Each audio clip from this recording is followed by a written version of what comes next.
episode of the Better Two podcast is brought to you by Kitty Mystic and DM Needham, author of My Days with the Dark Muse, as well as Love is Worth Waiting For.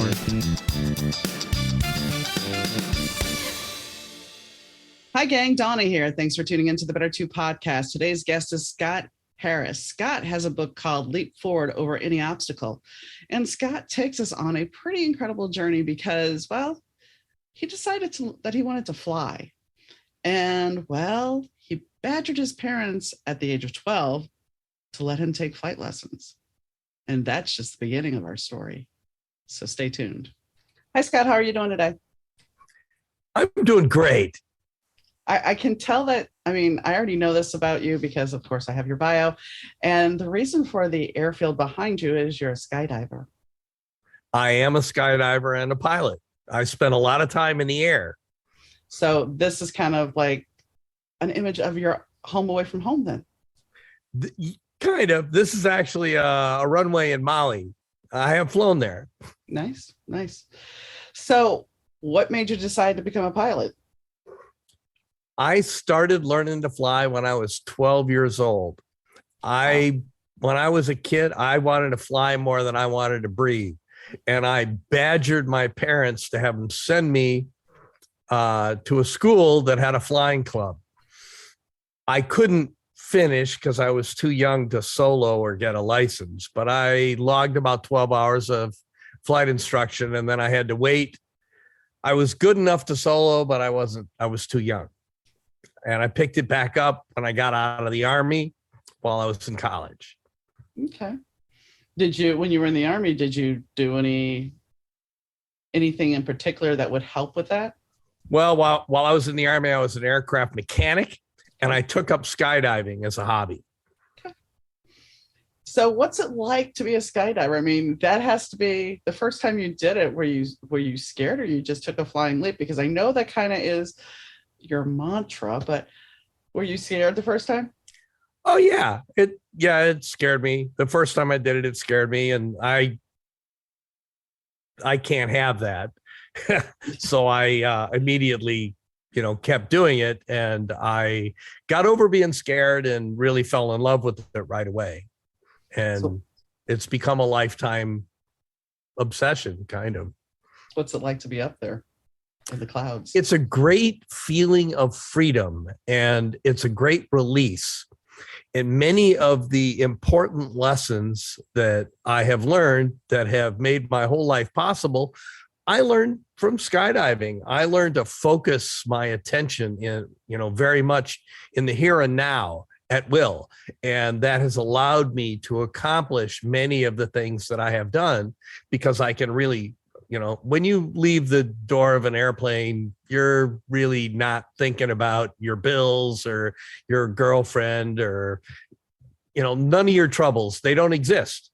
It's when you do anything like that you focus on so hard, you're only thinking about what's going on right now. You're living in the moment. And if you do that enough, you can learn to focus like that on anything at will. If you have a problem at work, if you focus 100% of your attention on it and you're not distracted by other things like your cats and things like that, but other things going on, if you can really focus, you can accomplish great things.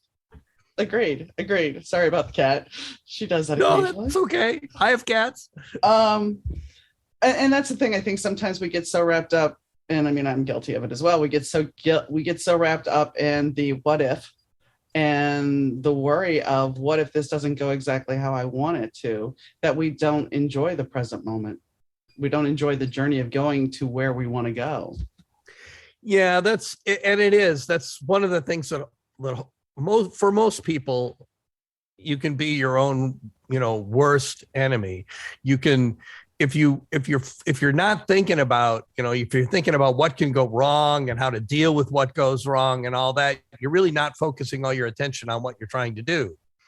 And it's not only is it, it makes you unhappy to think about all that negativity, but it interferes with your performance and you can't operate at your best level. If you can really focus all your attention on what you're doing and what forward movement, then not only is it allowing you to operate at your best level, but it brings great joy. It's joyful to be doing anything well. If you put if you're doing anything to the very best of your ability, it's joyful. Right. Well, and I'm reading a book called The Miracle of Believing. I happen to find it because I'm going through my books and everything. I don't know if I got it from my mother-in-law or my tarot teacher, but the interesting thing is the guy who wrote it was born in 1891 and he died in 1951. And he says in there that when you're born, you're the only fear you have is falling and whether somebody's going to pick you up. That's about it. That's the only fears you have. But our life and our experiences in life perpetuate the constant fears that we place on ourselves, the things that hold us back because of other experiences that we've had in our life.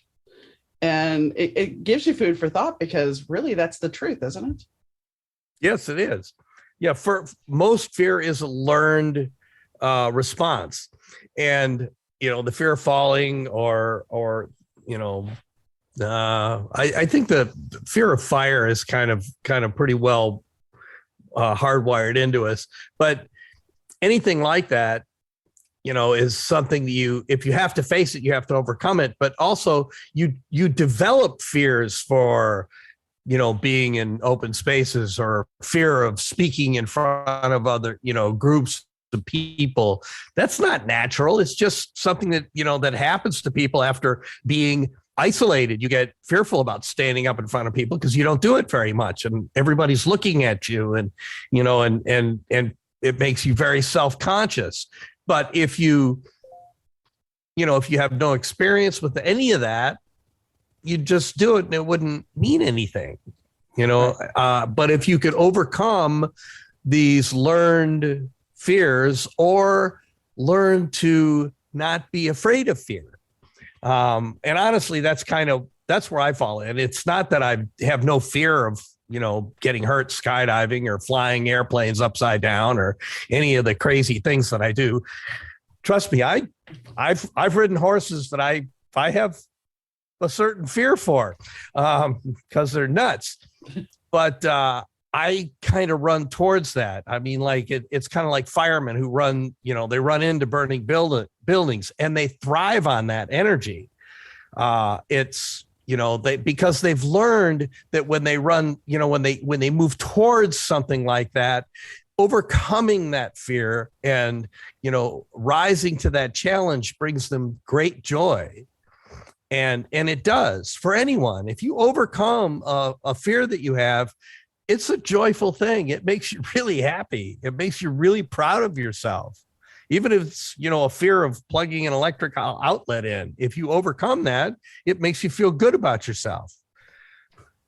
I agree with the fireman thing, but I can say the dark side of that because my father's a fireman and a retired fireman. And he saved somebody from a burning building, and he would honestly state the worst smell besides the dump fires would be the smell of burning flesh. And the thing is, while there's that hero complex and everything, there's a downside where a lot of firemen end up abusing substances because they don't know how to deal with what the things that they couldn't. Yeah, a lot of firemen have PTSD. Yeah, they don't. Because they've been traumatized. It's the same thing with the military. It's like, yes, you overcome all these things, but then there's sometimes that with our great success, there's a trauma response attached to it if it gets overwhelming. I mean, when you think about somebody that's in Hollywood, we'll use somebody that's a famous actor, and they start getting accolades and start giving up their privacy at a certain point, that joy that they had with the celebration of what they did is going to be taken away because now they're a prisoner of their fame. Yeah. But I'm not being negative about it. I'm just saying it sometimes getting past that, we have to know that there might be some other thing coming, and there can be repercussions for sure. There can be. And and whenever, with life and limb threatening situations, there are repercussions. I've been hurt a few times and I don't bounce back like I once did. No, but even when I was young and I got hurt bad, and I got well pretty fast. It was, going from a wheelchair to, swimming and running and again was traumatic. Yeah. But I mean, you overcame it. And that's the thing. It's like, I'm not saying that the fireman or the actor can't overcome things. They can learn to compensate and have a life and live in the moment and have a good life. I'm not saying it negatively. Course. So you said, you were a terrible student at one point. You didn't fit in and you weren't ready to go to college. So you dropped out and went to the Army? Yeah.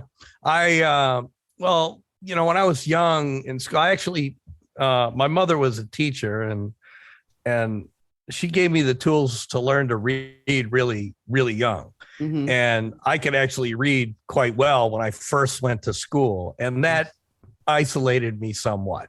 It made me, what was going on in school was intensely boring because I could already read as well as some adults today. Actually, it's kind of frightening. But it also served to kind of isolate me. And I never really fit back in. I had friends and, in school, and this isn't about, feeling sorry for me because it all worked out great. But I just didn't fit in the school system. Even back then, they didn't do well with anybody who, wasn't in the middle. Kids that were advanced, there was no place for them. Kids that, were struggling, there was no place for them. If you weren't right there in that middle, group, there really wasn't a place for you in the school system.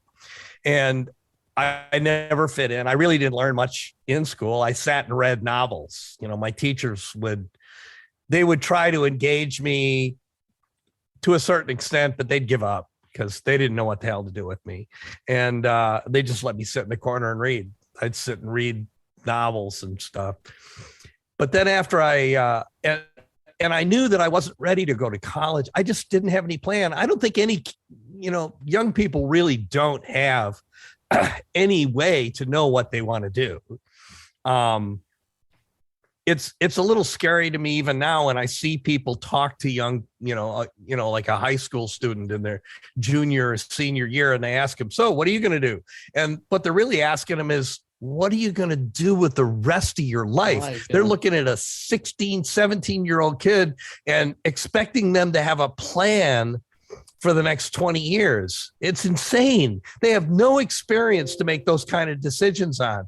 And most of them they'll try to tell you, I'm going to go to college here and study this, or they're terrified to say, I don't know, but hell, I'm 64. I don't know.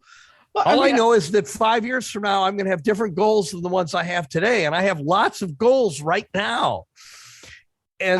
But isn't it crazy though? I mean, you look at it, 17-year-old kid, and they're supposed to, I'm going to go to college and do this. I'm going to go to this college. I'm going to study this subject. I'm going to do this job. I'm going to get married and have my 2.5 kids. What the heck are we doing? But here's the thing. One of my friends in Texas, her two daughters, this was 10 years ago, I guess, when they were entering junior high, she's like, oh yeah, they're already talking to them about picking out a college. And I'm like, when I was in 7th and 8th grade, what? There's no way I would even be entertaining thinking about what college I wanted to go to. My mom already had it planned out, which I didn't follow, but I wasn't, like you, I graduated high school. I took a year off. And I hung out with my friends and I enjoyed life. Yeah, that's really good, because what a great time to just reset and think a little bit. And that's why I joined the Army. I knew I wasn't ready to go to college. I hadn't done well in school. I knew that if I'd just go to college, even if I could find somebody stupid enough to let me in, I'd fail at it. Because I just wasn't, I wasn't motivated. Right. So I joined the Army, and that was a great experience. I learned a lot about myself and what I could do, and my priorities changed. And, after I did my 2 years in the service, I got out and then I went to college, and I went there, and I don't really think that school was different, but I was different.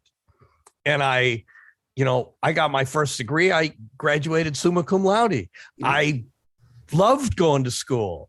I did. I challenged all my instructors. I'm sure some of them weren't terribly happy about having me in there because I definitely wasn't a kid anymore. But Yeah. I was very engaged, and I had a lot of fun, and I learned a lot.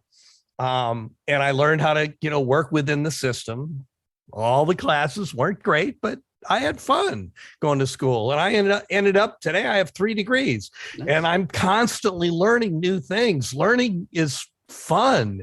It's my great, it's a great joy to learn new things and pick up new skills and change your ideas about stuff. But, when I was 17 years old, I didn't have the slightest idea what I wanted to do. I can honestly tell you that in my entire lifetime, I've known thousands of people. Out of all the people I've known, I know one guy, one person in that entire group that knew what they wanted to do when they were about 14, 15 years old, and they did it, and they had a career in that field. Everybody else, you change, you adapt. Mm-hmm. You have different careers. I mean, as an engineer, I had 3 or 4 different disciplines that I went through and passed through. And most of the time I've been self-employed and gone through different business things. And that's more than most people change. But most people do change a few times, and they follow different pathways, and they build on what they know. And that allows them to, advance or shift gears. But I had that one guy, he became a dentist because he liked what my dad did, and he liked my dad's lifestyle. And he became a dentist because of my, knowing me and my family. And he had a great career as a periodontist, and we're still friends. But that's rare. That's incredibly rare that anybody, decides what they're going to do in high school, and that's what they end up doing. Most of us, for lack of any other, other drive, go to college because we can't figure, there's just what else do you do? And hopefully while you're there, you figure out to major in something that's going to be useful to you later. Unfortunately, college has changed so much in the last 30 years that's harder and harder. Just getting a random degree in college doesn't guarantee you anything. No. It makes you overqualified for many good jobs that you can't, no one wants to hire you for that, because now you have a college degree and you're not, you're a bad risk. But I'm going to say, when I was a receptionist at one point, I had a person that had a college degree underneath me. She was my underling. The best was I was a supervisor of a unit. And before I was a unit supervisor, I was just this guy's boss. He had his law degree. He had not passed the bar yet, but he had his law degree, and I was his supervisor. There was no way that should have ever been possible, but I had more insurance experience than he did. Therefore, but I mean, it was possible because you were more valuable. I know, but your organization at that point in time than he was. I know, but it was just one of those things where it was like, you have a law degree, and to me, it was just funny. It's unfortunate. No, it is. I mean, and it seems funny. I do that, but people don't realize that's really how things work. It's how valuable is your experience. Mm-hmm. Your education helps, but all an education does is gives you a starting point. It doesn't get you a career. Mm-hmm. That's based on experience. And unfortunately, a lot of people today are really pissed because they go to college and they get a degree in something, and then there's no work for them, or there's no work for them that pays as well as they think they should get paid. And the bottom line is they have no value at that point. They have a degree. That's all that means is they can start at something. They get it. They deserve a chance to see if they can do valuable work in that particular field. Was never supposed to mean anything else. No, and I mean, here's the thing. You and I, we have there's roughly, you're 64, I'm 54. Yeah. So there's 10 years between us. My generation was the last generation to have people respect them somewhat in the employment industry. we would get the Christmas ham. We would have the nice Christmas party. We would have the little extra perks beside the Christmas party that you would get. Oh, Thanksgiving, we'll give you guys a turkey to take home. We'll do these little extra things. I worked in the hospitality industry when I got this. But nowadays, no, you're lucky you have a job. That started changing in the workforce, that you're lucky you have a job. We don't care. You're a hamster on a wheel. You're replaceable. Goodbye. We don't care how we treat you. Oh, we need you to close files. So guess what? We're going to give you a pizza party. Okay, but I'm salary. So really, you're now making me work overtime and taking my salary down because for pizza? Yeah. Oh, yeah. It's true. It's really true. And it's getting tougher and tougher. I think that it's kind of interesting that a lot of people haven't quite figured out yet that we're not as wealthy as a country as we once were. There is not as much to go around. And that's the cause of a lot of this, difficulty in employment and stuff like that, because we don't have, when I was graduating from high school, I lived just outside of Detroit, and there were guys that, at that age that were starting out, and they would go work in the auto factories and make $35 an hour pushing a broom. This is in 1975. Yeah. That's the equivalent of $100 an hour today. Yeah. And all those jobs are gone. Right. We don't pay people ridiculous amounts of money to do nothing. You can make good money, but you're going to have to make yourself really valuable to make really good money. If you're just gonna be a cog in a wheel, you're gonna basically exist just above the poverty level. Well, and that's the thing. It's like we used to have the respect of, dare I say, that the commercial of look for the union label. We used to manufacture things here. The Maytag repairman. Oh, look how lonely he is because he makes something and it stays and it keeps working. And now we have such a I hate to say it, but really overall we have a throwaway society because we don't value the employee. We don't value the stuff we get. Well, I got it out the box. It worked for a minute and now it's broke. Right. It's junk. Appliances last 5 years. Yeah. And everybody is kind of a throwaway person. We don't even in our personal relationships, marriages, it used to be very taboo in the 70s. It started kicking up. But in the 70s, my mom and dad, when they split, it was kind of like, what happened? This is not normal. And so, that was not something that was normal yet. Hit the 80s? Well, yeah, everybody's done it. Yeah. But nobody wants to do the work to make it real, to make it last.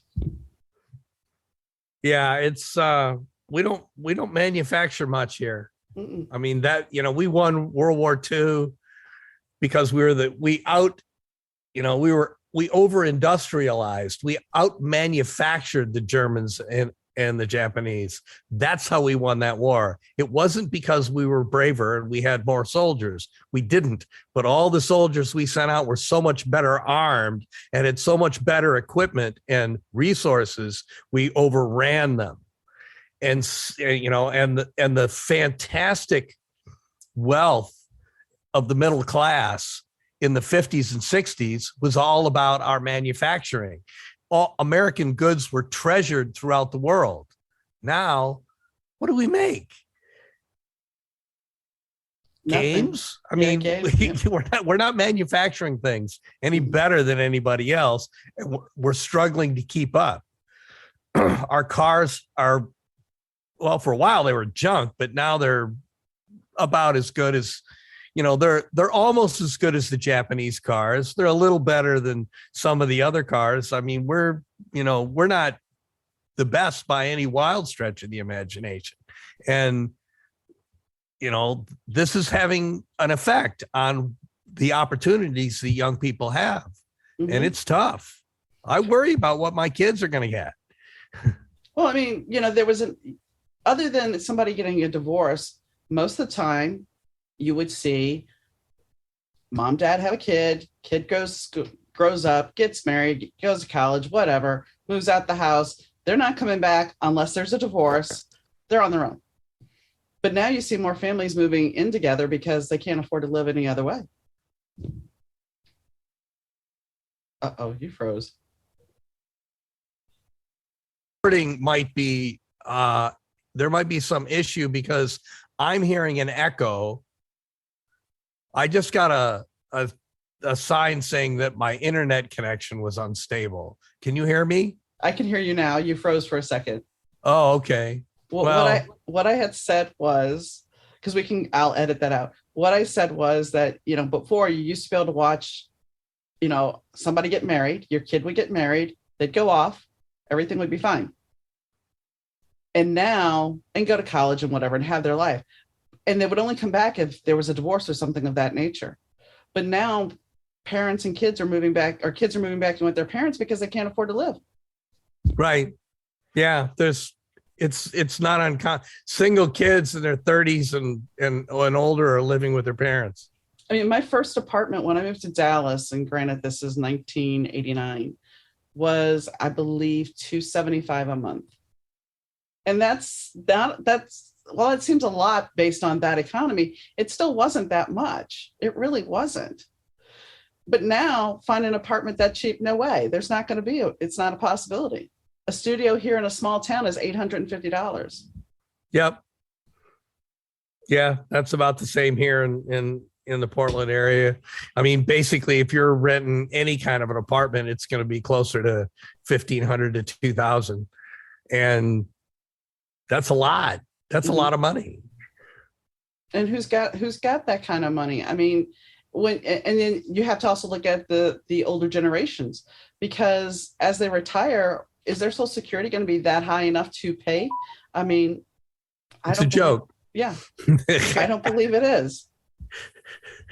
I don't believe. Yeah, the math doesn't work on Social Security. There's fewer and fewer people paying into it, and they've attached all kinds of things to Social Security that were never supposed to be part of it.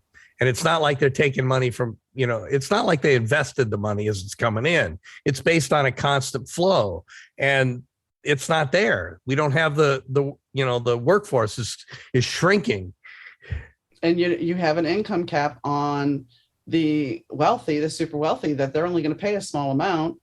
And there's so many other ways we could bring things in to make I don't want to get in a political conversation, but there's so many ways we could make things better to make this have a strong economy. And that's something interesting back to that book. We can definitely do better. We can always do better.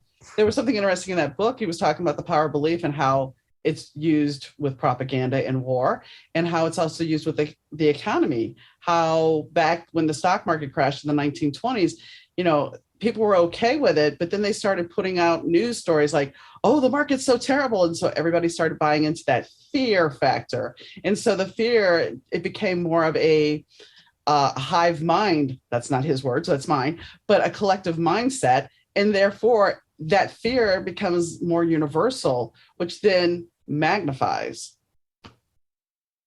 Yep. So people jumping out of windows and, everybody's convinced there's no work, so they don't look. Right. Because they don't try to create something for themselves. It's funny. I guess part of my attitude about everything is definitely genetic. My grandmother, when the stock market crashed during the Great Depression, she was about 16 years old. She went out and got a job as a mathematician. She had graduated from high school, but she didn't have any particular knowledge of math. And this is before the age of computers. She went home and taught herself calculus so she could do her job. Nice. She was the only one in the family working for a while as a mathematician. Wow. Isn't it kind of an oxymoron, though, the Great Depression? I mean, yeah. Oh, it's definitely an oxymoron. What's great about this? Exactly. So how did you get past your fear? I mean, how do you keep it in check? I mean, there's got to be days where it starts creeping up, and how do you talk yourself out of it? Well, every decision that I make, I'm faced with a bunch of variables. And I will look at all of that stuff, and some of it's negative. But when I reach a decision that I'm going to move forward with something, I stop. At that point, I absolutely stop second guessing myself. I just don't think about it anymore. All I think about is what's in front of me. What do I have to do to accomplish this goal? I just don't even look at anything that could detract from that. If things go wrong along the way, as they always do, I deal with them as they come up, but I don't sit around and think about it. I don't waste any more of my life's energy thinking about why I shouldn't be doing what I'm doing. It doesn't make any sense. It doesn't help. I've already made the decision to move forward, and that's what I focus all my attention on. So it doesn't really, being afraid at that point just doesn't enter into my consciousness. It's behind me. I'm afraid about things when I'm thinking about doing them. Once I've decided to do them, I don't have time for fear. I don't think about it. It's behind me. Well, then I have to ask you this. Are you one of those people that when you decide to do something, you keep it to yourself because you don't want to listen to anybody else's negative chatter? No, I'm not. I'll tell other people, but once I've decided to do something, I'm not, I'll tell people to do it just because I want to tell them what I'm up to, but not because I'm going to entertain any more thoughts about why I shouldn't be doing it. And everybody who knows me wouldn't bother to go there anyway. Because I mean, that's something, when you say something like, I'm going to do this, somebody's like, oh, but you shouldn't, you could do, this could happen or that could happen. Yep, it could. Just stop. Yeah, I don't listen. I'll listen to naysayers when I'm planning and I'm trying to decide something. And you have to think about whether or not, every obstacle that that comes in your path, every change in your direction that you choose to take or that you're entertaining, you need to do your research. And part of that is asking people who know you what their opinion is about what you're planning on doing, or what it is that you're facing.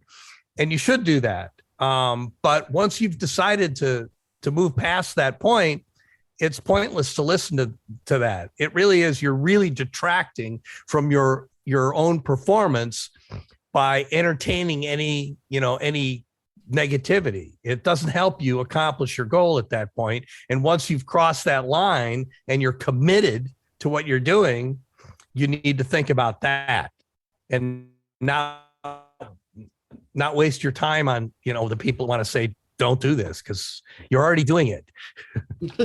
Well, and I mean, it also detracts the energy process of it too. It kills your life force to move forward. If you're thinking about that, you're not, it's negative, and you're holding yourself back.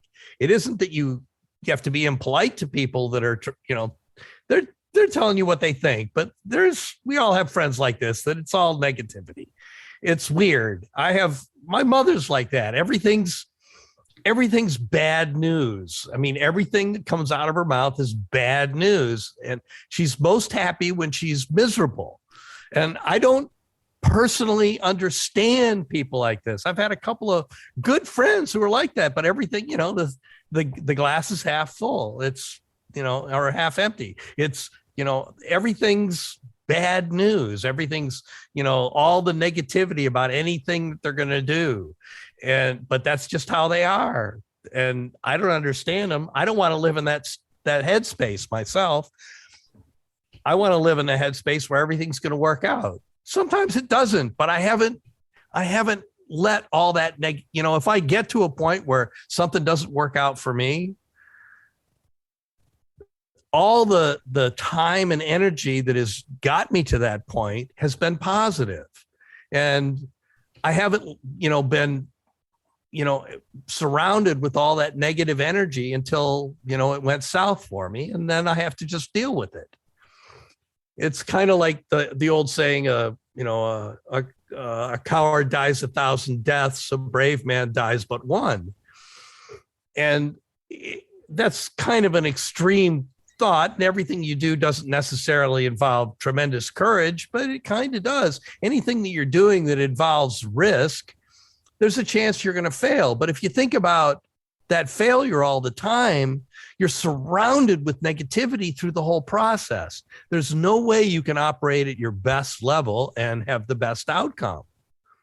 No, and even if you're optimistic the whole time and it fails at the end, well, but you had all the joy from all that optimism leading up to it. And, being negative wouldn't have helped, defeat the negative outcome at the end. There's no chance of that. It's only going to hold you back. There was once a friend who, she had a dream back in 1995. So this is how old the statement is.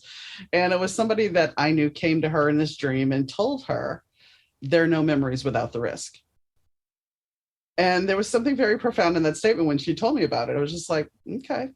And it's true that if you sit there, and most of my friends think, well, they're like, you're a risk taker. I'm like, they said you're a calculated risk taker. I'm like, well, okay, I'll give you that one.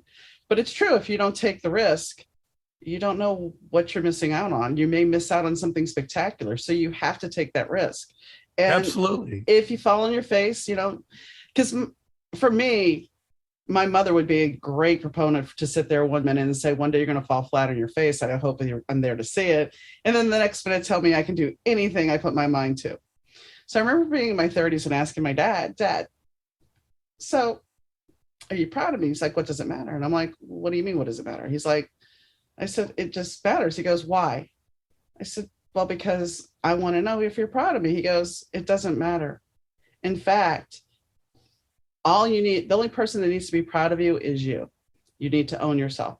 I said, but what happens if I fall on my face? He goes, then you get up and dust yourself off and you keep going. There's no reason for me to be proud or upset with you or anything. You're living your life. And if you're happy, that's all that matters. Which is the total opposite of what my mother would have said. Yeah. Yeah. I can agree with that, but I don't know. I think I always wanted to earn my father's respect. I never stopped wanting to earn my father's respect. And I was very happy to know unequivocally that I had earned it. I was, when I was young, I didn't think that I was worthy of his respect. And it made me an unhappy kid. That was tough to deal with as a child. I really didn't feel like I lived up to, the example that both my parents set. They never said anything negative towards me, but they were both so accomplished. I just felt like I could never live up to that, that mirror. I think I have, but I'm sure they'd be proud of you.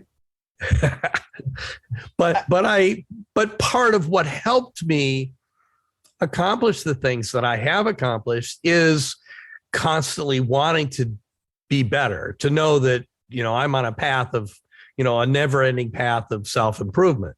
And a lot of that has to do with the example that my parents set for me. They were always learning new things and trying to be better at whatever they were doing. And that's the example that I had before me.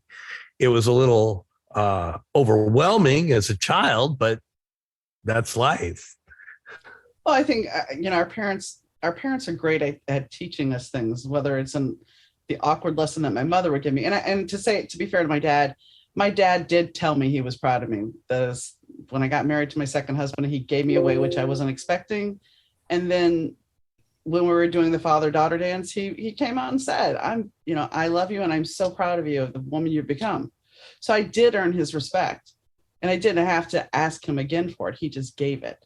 But our parents teach us and they form who we are. And it's up to us to either better ourselves or let their ideals trap us. Absolutely. So you are a motivational speaker, and I know your motivational speaking has to be all about getting past your fear. Yeah, it's about, my core message is to take a leap of faith in yourself and move past your fear so that you can perform at your highest level with joy and confidence.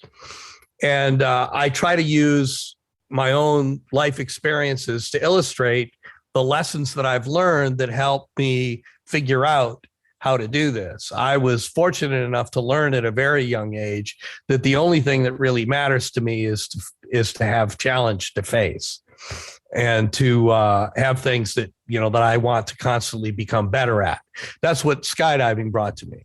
The Army, a little bit as well. I was proud of being a good aircraft mechanic, and and having responsibility. And then, but the overcoming the fear of skydiving and continuing with that, wanting to be the best at that I could be, was transformational for myself, and it kind of set the pattern for the rest of my life, and still sets the pattern to this day.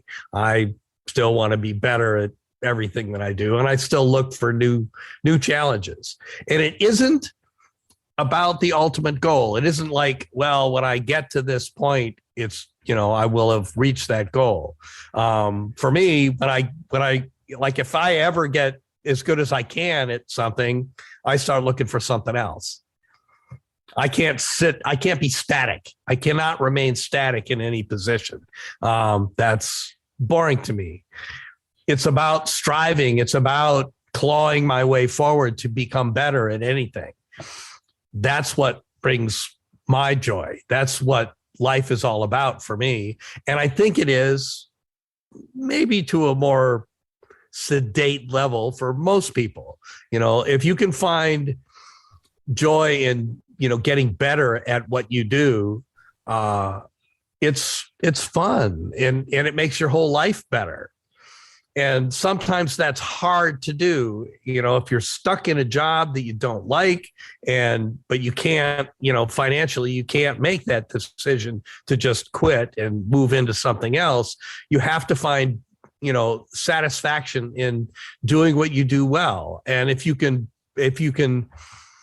find satisfaction in a job well done, and really do the best you can, both at work and at home and, throughout your life, things will get better. You will get opportunities that you wouldn't otherwise get. If you just plod along and do the least, the lowest common denominator, if you just do whatever it is that you need to do to get by, you're trapped for life. There's no way out of that. You can't advance to some better position or better situation. You're not going to have the opportunities that you would have if your life energy were about improvement and moving forward and finding satisfaction in, working hard and having, joy in doing something well. Well, that's the thing about, when I look at my last job, it was soul sucking. It was truly soul sucking. As an insurance supervisor, it was a soul sucking job. But the thing is, like you, I started out in mail file. And the reason why I said like you, because I strived to get to a better position. And so I went from mail file to receptionist. And when I asked this guy who worked at the office, I said, how can I become a claims adjuster? Oh, well, you need to go to college for that. You need to do. I'm like, okay. I didn't go to college all the way. I dropped out twice, which really is sad, I know, but I did. But here's the thing. I made it to a claims adjuster, and then I made it to a claims adjuster 2, and the claims adjuster 3, and then the team leader, and the claims supervisor. And then once I got there, after a certain point, it got to be a little much. And then I knew, because the stress level wasn't for me, that I had to get out of it. And that's the thing. You have to realize at a certain point that, yes, once you achieve that, if you realize it's not the right thing, you need to find an exit strategy. Right. But you can make a lateral move from a higher position, but you can't make a lateral move from the bottom. No. You just don't have any opportunity. And nobody wants to give you opportunities if your energy is in the toilet. Right. If you hate, if it's just you exude nothing but negativity, nobody wants you. Nobody wants that. Nobody's looking for that, not in any capacity. No. I once had I spent about 10 years of my life working as a commercial photographer, which is a little odd. And I was extremely successful. And the money was, it was a trap. It was boring as shit. It required, this was something that, once I had it figured out, required me to use about 25% of my capacity. The business end of it was interesting, but the rest of it just wasn't that hard for me. And eventually I walked away and went back to my engineering roots where I belong, because it's just something that is more natural to me. And has more to do with the way my brain works. And it's more challenging to me on a daily basis. Working for a paycheck is the worst thing you can do for yourself. It really is. You can't just work. If you're not getting some kind of intrinsic reward from what you do for a living, you're living in hell. That's the worst possible situation. And you got to come up with a better plan, because you're going to do more work than anything else in life. If you can't find a way to make that joyful, your life is in the toilet. You have to find a better way. There is always a better way. Oh yeah. And I remember when I was first a claims adjuster, we had this one computer that was like set away from everybody that you could use for personal use. And I remember taking my floppy disk and going in there and putting in there and writing during my whole lunch hour. And everybody would be like, where did you go disappear to? I'm like, I went to go write. And when I would come home from work, I would write, because that's where my passion was. That would take and granted, as an adjuster, I liked the job because I got to investigate things, but I needed a creativity as well. And that's the thing. That's where the job became bearable, because I would take that break and go do something creative. So there was my joy and my passion. And then I'd go back and deal with some really gruesome stuff sometimes. But you have to find your passion. You have to find a balance. Otherwise, it is going to turn into just something soul-sucking. And going back to being the claims adjuster, when I would pick my husband up from the train station, I would start in at 4:30 complaining about my job until we went to bed at 10 o'clock. That's how bad the stress was. But yeah, that sucks. Like you said, that's horrible. There's that money trap. Well, and then I started playing San Andreas, the Grand Theft Auto game, driving around shooting up things to relieve stress, which isn't really healthy either. And as soon as I was done with the job, I have never played that game again. Wow. Yeah, it's an interesting stress reliever.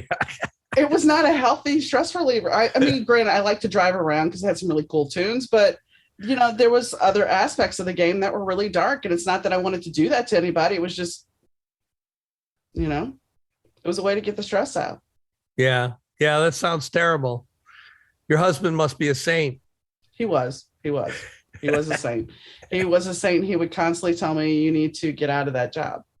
But there's other people that, being a claim supervisor, it's not that stressful. It's just a matter of who you are at your core. And if you're doing something you're passionate about, then you're not as stressed. You're not so wrapped up in it. But yeah, my wife is a insurance, disability insurance analyst. Okay. And she's been doing it for quite a while. And it's kind of a love-hate thing. She likes the fact that she's worked from home for 15 years. And she likes that. And it's, it's easy for her, but it's depressing too. People game in the system because there's nothing really wrong with them. And they just don't want to go back to work. I couldn't stand it. I'd freak out. I couldn't deal with one of those people. She has to deal with them all the time. I mean, that's the thing. When I was looking at going back to working in insurance recently, I was looking at, Indeed, and I'm looking at the money that's there, and I'm just looking at the job posting, and I feel my shoulders tense up, and I feel all my anxieties start to build. I'm like, it really is great money, but It's It's not just worth it. funny. As one of my employees told me, because I had gotten pneumonia and I came back to work too soon. And he comes in my office like, "What are you doing here?" I'm like, they called me in. I have to do this. And he looks at me and he goes, "No job is worth your health." And that was like the most profound statement I have ever heard in my life, because it's true. No job is worth your health, but we are No. taught that it is, that money and your job are the end all be all. Mm. Yeah, I guess I wasn't really taught that. I really Well, wasn't. if you're That's working, not if what you're my working parents taught me. paycheck to paycheck, Oh, I've worked paycheck to paycheck, and I've gone broke a couple of times. I've needed, I've felt real despair about not having enough money, but I've never taken a job just because I've never taken a job just for the money. I've always wanted it for whatever reason, even when I was a kid. I quit a job once that I remember I had a job as a busboy, and I quit the job to work at another job that paid a little less, but I had more autonomy and I could get more hours. So I could work more hours and make the same money, but I had more independence. And that was so much more attractive to me than just the amount of money I was making. yeah. And that's the thing. If you can detach yourself from the money aspect of it and find something that you truly want to do, then your life is a little bit better, a lot better, actually. It's best if you're lucky enough to find something you really like doing that pays, that you can make money at. That's what everybody should do. Mm-hmm. But we're not in a perfect world yet. No. And I mean, any job, there's things about it you don't like. There's, if you really enjoy 20% of any job, you're doing pretty well. Mm-hmm. And the rest of it is you tolerate the things that you really dislike, and you just kind of move through the things that are neutral. Well, let's be honest. Part of going to work, some things that happened during high school are still the same at offices. Yeah, I don't know. I don't think I'd look forward to going into an office. I've been too independent for too long. Offices have a little bit of click sometimes, and it's just like, okay, here we are back in high school all over again. So, yeah. So, if you could tell anybody a parting word, what would you tell them? That you can really accomplish a lot more than you think you're capable of. You just have to take a leap of faith in yourself. If you're going to decide to do something, decide to do it, take a chance.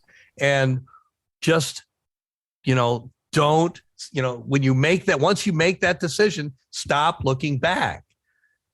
Once you've decided to do something, consider it done, that you're done with that decision-making process, and all you do is look forward, keep moving forward, and try to find a way to believe in yourself. And if you need a little push in that direction, I recommend you read my book, Leap Forward, which is available on Amazon and as an Audible on audible.com or Amazon as an Audible book. Okay, fair enough. Fair enough. Well, I thank you, Scott, for coming on. It's been fun. Thanks. It's been great talking to you. So I find it fascinating that, we have to let go of the fear. That is one of the big things that a lot of us hold on to, and we're taught to fear. We're taught to, if you make that choice, what happens if it goes wrong? And I mean, myself included, I'm not going to sit there and say I'm perfect and it's never happened to me, but we do sometimes feed into fear.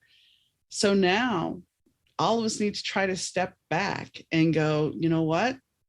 I need to try this. It may not end up being perfect, but I need to try this. I need to try and do it. And that's all any of us can do, is have hope that we're on the right path, that we're walking that path, and whatever obstacles come up, deal with them and keep going.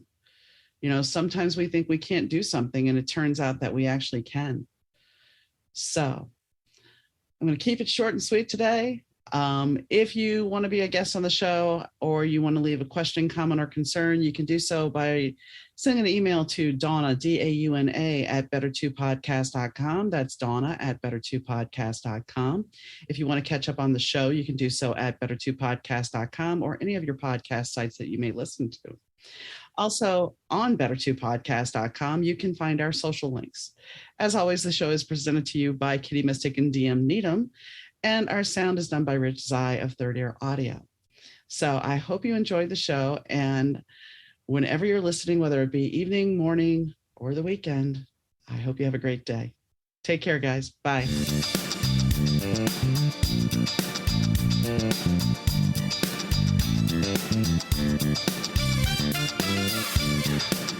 The Better 2 podcast is mixed, edited, and produced by Rich Zai of Third Ear Audio Productions.